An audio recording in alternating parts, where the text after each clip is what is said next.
The title of this session, Women Have Seldom Been an Attraction to Me, is taken from The Adventure of the Lion's Mane. In it, Holmes finishes the quotation or the sentence by saying, "My brain has always governed my heart." Many of Holmes' comments about what Watson referred to as the fair sex would instantly render Holmes unelectable in today's world. For example, consider the following two. "I am not a wholehearted admirer of womankind." That's from the Valley of Fear. And from the Sign of Four, get ready, "Women are never to be entirely trusted." That's true. We agree with that. Fact. Nevertheless, women do indeed play an important and an evolving role in Sherlockian films, as our two speakers will address this afternoon. Our first speaker this afternoon is Lyndsay Faye, best-selling author and, by her own admission, now retired actress. Lyndsay's first novel, Dust and Shadow, published in 2009, dealt with Sherlock Holmes and Jack the Ripper. Ashley Polishek is a PhD candidate at the International Center for Adaptations at De Montfort University in Leicester, England. Ashley is the author of numerous academic papers in which she specializes in analyzing elements of Sherlock Holmes on the screen. We'll begin with Lyndsay, followed immediately by Ashley, and we hope to have time for questions afterwards. Lyndsay, it's all yours.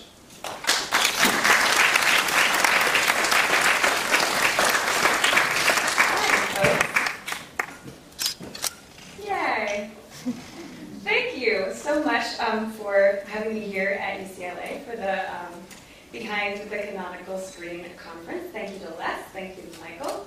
I'm delighted, and I think I said earlier, terrified to be here speaking on this subject, but it's a subject I am very interested in.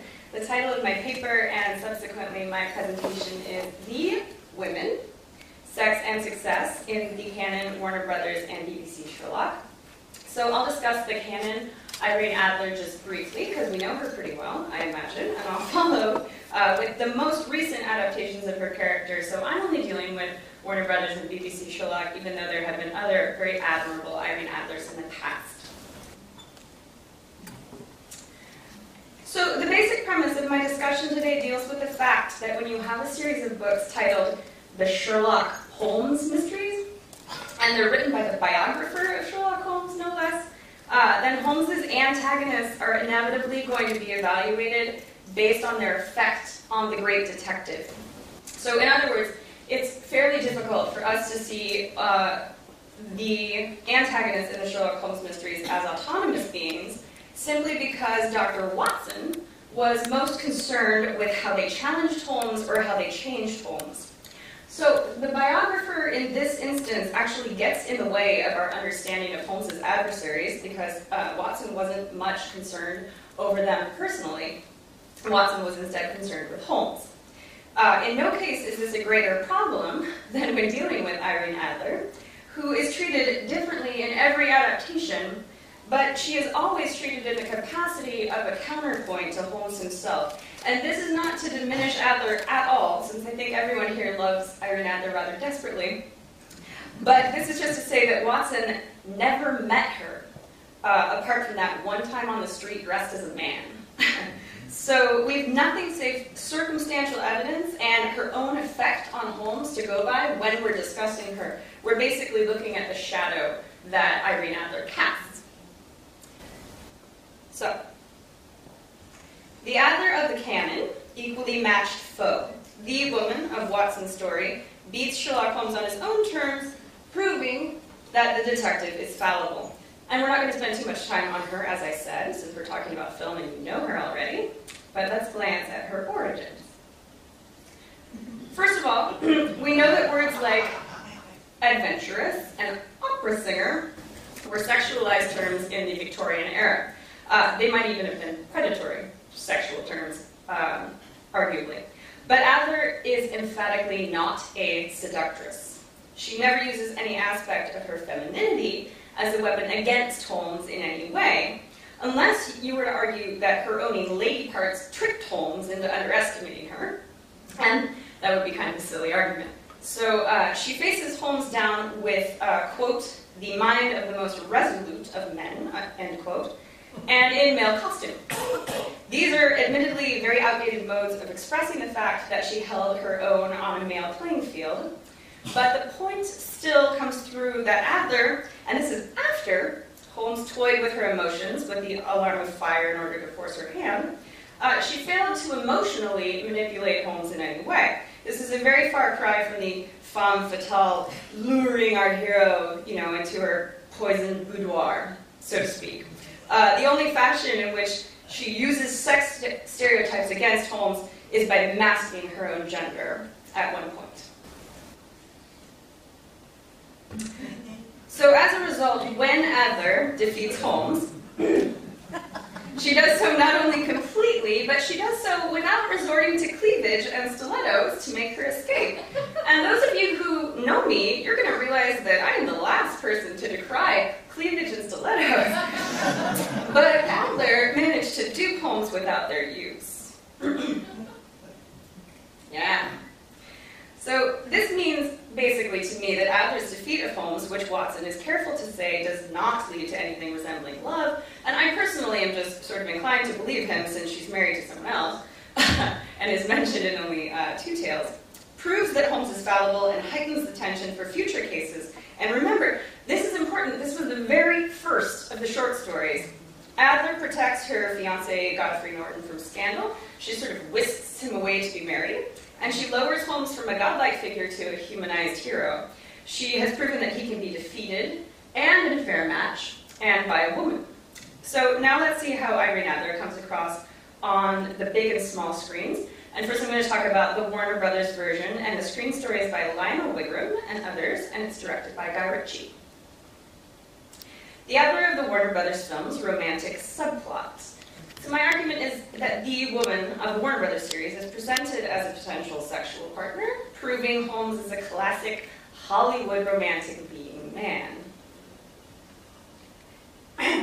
So I think first impressions are important.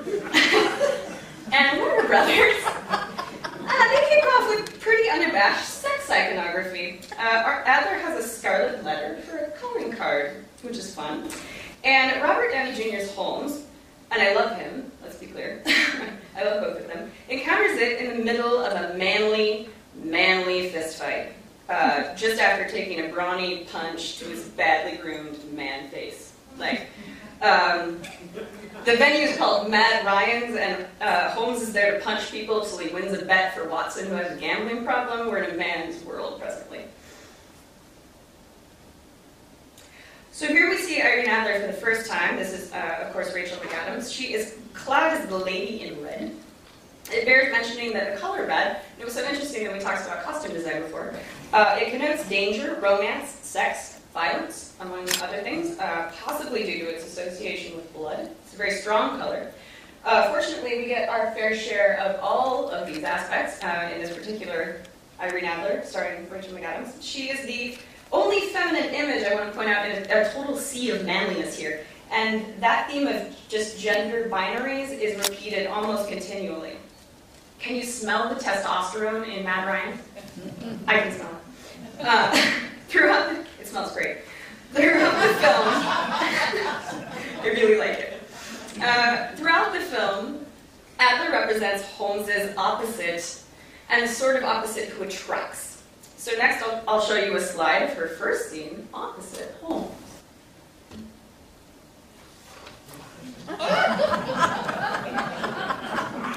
Let's just take a moment to appreciate this image. It must mean something. Is anyone here wondering what this means? Yeah. So we've entered femme fatale territory, clearly. Holmes and Adler in this scene go on to duke it out verbally, and in a very interesting, I think, reversal of the canon, at the end of the scene, Holmes checks his room for his valuables. So here we have Irene Adler in a street fight. So shortly after that, we come to learn that she's physically formidable as well as sexually formidable. Although she's later victimized, I want to be clear, she isn't presented as helpless, really, at any point in the film, and that's wonderful. Let's do a brief summary of what the film tells us about her specifically. And note again, the roses she carries here are bright red, and remember that brilliant talk that we had yesterday. Adler is described by Watson as being a, quote, master criminal in this film, suggesting she is the opposite of Holmes's master crime solver. She has fooled him twice previously. It's openly suggested, and admittedly by Adler, who is very unreliable, that she and Holmes engaged in a sexual relationship at the Grand Hotel, and later she books their old room.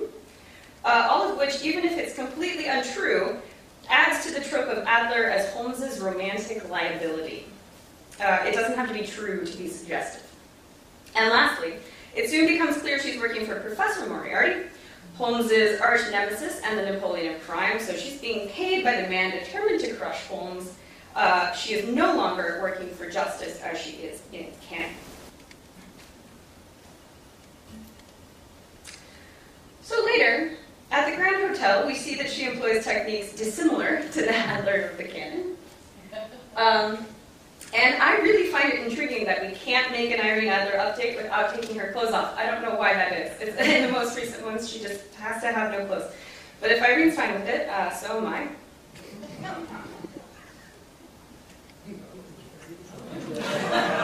I want to apologize again for the title of this slide. Apologize to all of you personally and individually. I think the screenshot does get the point across, though.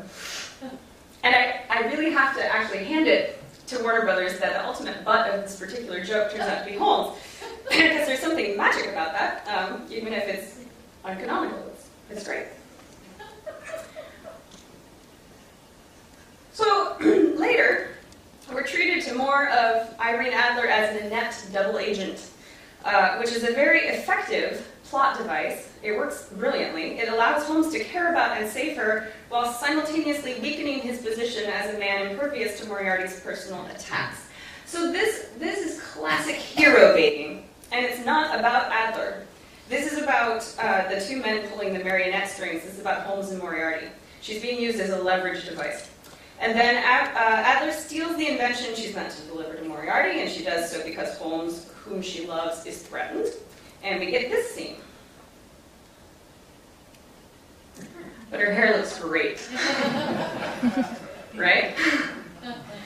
Her hair looks awesome. It seems to me pretty clear that Adler, as a winning antagonist, has been replaced at this point with Adler as a romantic subplot. But the good news is that there's a payoff, and there's a narrative payoff for this. Are you ready for the payoff? Wait for it. Yeah. Yeah. Come on. Good. So Holmes saves her by means of a sword fight, which rocks. So if the point of Adler is that Holmes is a romantic leading man, then we are nailing that point very, very, very effectively. Adler's desires in this particular narrative, rather than existing outside of Holmes, they center entirely on Holmes's safety and her kind of desperate urge to keep Holmes from coming to harm at the hands of the professor. And while this is admittedly a noble goal, rather than Adler protecting Holmes the way the Adler of the canon protected Godfrey Norton, Holmes gets all the swashbuckling adventurer moves. So now we'll talk about the sequel, A Game of Shadows, in brief, because she's only in the film briefly. Right? So Adler in A Game of Shadows is a delivery service for Professor Moriarty at the beginning. And like, if you think of the role, just think of it kind of like if you had a sexy FedEx girl in blue and orange, or a sexy UPS worker in like a little brown dress, basically is what she does. Here is one of the few shots of Moriarty and Adler together, and he frightens her. He frightened her in the first film also, legitimately. And you get a series of these shots where her eyes are cast down, she's avoiding looking at him like it could save her life. And then this happens. Fridging, or or Woman in the Fridge Syndrome, which was titled such by writer Gail Simone after, this was titled such after, it was a list of comic books after a pretty egregious comic in which the Green Lantern finds his girlfriend stuffed in a fridge. Is the depowering of female characters to cause an emotional reaction in a male character. But I don't totally buy into this. It's important to remember that this film series is at least a trilogy, and Adler is never proven to be dead any more than Sherlock Holmes is. I find this very interesting. So in this scene at the university here, for example, Moriarty boasts of her demise, symbolically suggesting with the chess piece that he has taken Holmes's queen. But afterward, he almost immediately returns the queen piece to the game board as Holmes retrieves her, like, Hester Prynne hanky in remembrance. So does this mean anything in light of later events, is what I want to know. So the last we see of Adler's chess piece is much later, at the Opera House, in the scene in which Moriarty has lured Holmes off the scent with a red herring. Holmes expects a bomb to go off during Don Giovanni at the opera, but he's wrong. And the planted chess piece is there solely to taunt him in a scene that's about a red herring. Does that mean Adler might have survived? Let's all ask Les Klinger this afternoon and demand he tell us. So to sum up the Adler of the Warner Brothers films, she's sexually charged, she's resourceful, she's witty, she's presented as being the opposite of Holmes, both in femininity and in her sort of evil allegiances, which are not canonical, but all of those enhance Holmes' status as a conflicted romantic male lead, which is why I'm closing with his picture and not hers, because particularly in A Game of Shadows, in a narrative sense, Adler exists solely for the effect she has on Holmes. And so here we move on to the, at this point, infamous BBC version, created by Stephen Moffat and Mark Gatiss. The Adler of BBC Sherlock, empathy enabler, in my opinion. The woman of BBC's incarnation is not the opposite of Holmes, rather she directly mirrors him, proving, like other females in the episode, that he's capable of empathy.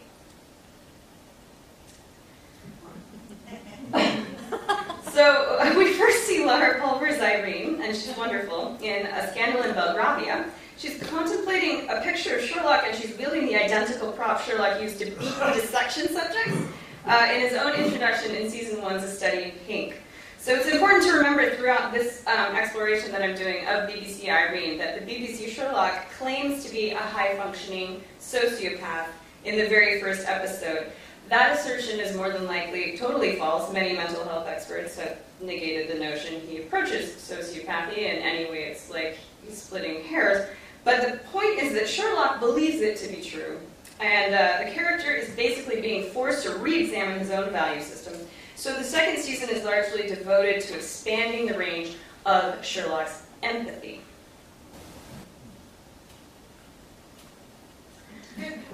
So here we see the dominatrix in white. I love it. The Baker Street Babes got to interview her, and I geeked out about that dress. I was like, you're wearing Alexander McQueen and Louis Vuittons at the same time. How did you deal?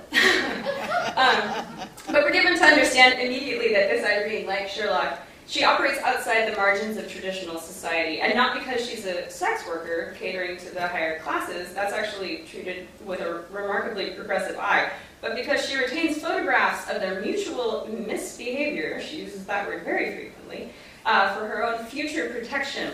So this has Mycroft and the Crown worried, since it's implied she slept with Princess Kate, which would prove something of a problem if it got around.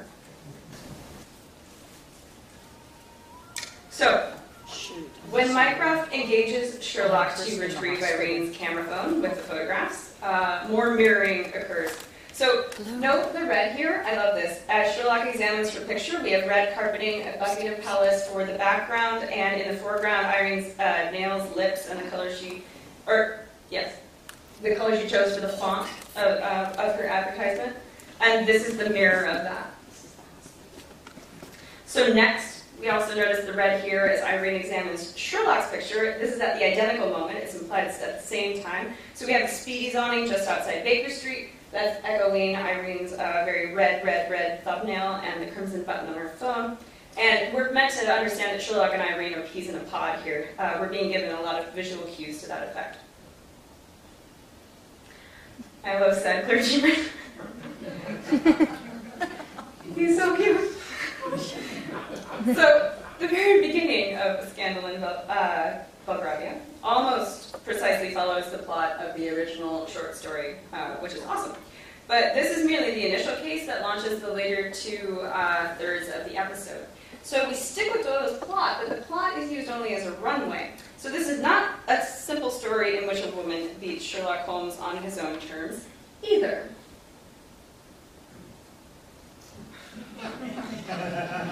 So here we have Irene's infamous initial confrontation with Sherlock, which gave rise to a lot of hand-wringing from bloggers and critics who wanted Irene to engage Sherlock in an intellectual duel rather than a sexual one. Some of the hand-wringing I thought was sensible, some of it was not, in my opinion. But if we consider the text, Irene claims to have chosen nudity for her first encounter with Sherlock because disguise is always a self-portrait, she says. And in fact, it works. The sleuth can deduce nothing about her from the blank slate she presents to him. So, she was right. So, let me be clear, this is not to claim there's no sexual charge to their encounters. That would be ridiculous. It's true enough that Irene uses every tool at her disposal to get what she wants. But since this Irene is a professed homosexual, and this Sherlock is a professed sociopath, the electricity, to me, appears to be largely localized in their mutual obsessions with games, detective stories, and each other's innate brilliance. And sex is always about power for this Irene, be it the power to blackmail or the power to dominate a partner. So following Sherlock's defeat, Irene engages him in a very long game of cat and mouse. And throughout this battle, parallels are drawn between them visually and in the script. It's done in really interesting ways. So here, Sherlock in a dream sequence is wearing his suit. Irene is wearing his coat. She also wears his dressing gown later in the episode when she's seeking protection or pretending to, and ends up in his bed. And they even, I swear that they did this on purpose, put her hair up to make her look more like him, I think, just as a mirroring device.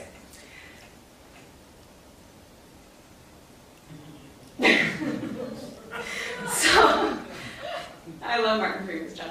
So, the character most consistently graced with BBC Sherlock's scant empathy supply would be John Watson, and here we see him confronting Irene after she has faked her own death, excuse me.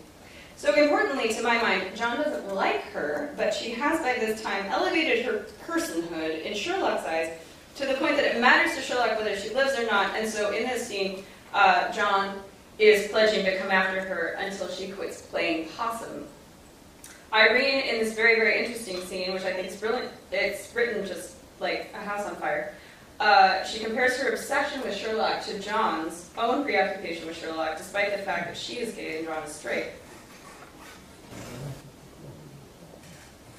And after Irene returns, there's no Godfrey in this version. She amps up the sex appeal in her approaches to Sherlock, but ultimately she doesn't get anywhere other than his regard. And this is actually thematic in this particular episode. So other women in the episode who expand Sherlock's sort of range of empathy, they include lab assistant Molly Cooper, and the always wonderful Una Stubbs as Mrs. Hudson, who's just adorable, Lou Greeley as Molly Cooper. And I will point out here, even though you can't see it, and I apologize, but Irene is once more wearing Sherlock's dressing gown. So she wears his clothes a lot in this episode. You can't see it in this screen cap, I apologize.